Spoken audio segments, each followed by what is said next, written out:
Hey everyone, Ryan here with Titan Vans and another quick tech tip.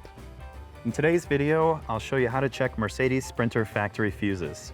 The main chassis fuse panel is located in the driver's seat base. You may need to check fuses anytime there is an electrical fault in your van, such as a light not working. The fuse panel is accessed by removing the plastic cover.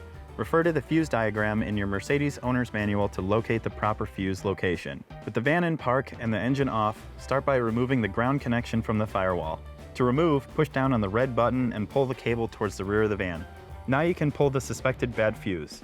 Based on your fuse diagram, hold the fuse up to the light and inspect the element inside.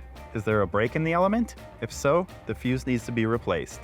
This one is okay, so I'll put it back in. The secondary chassis fuse panel is located under the passenger floor mat and can be accessed by removing the toolkit. Both of these fuse panels are for the chassis portion of the van and are not related to the fuse panel for the house systems in the rear of your camper van. Now that you've replaced the damaged fuse, you're ready to get back on the road for your next adventure. Thanks for stopping by.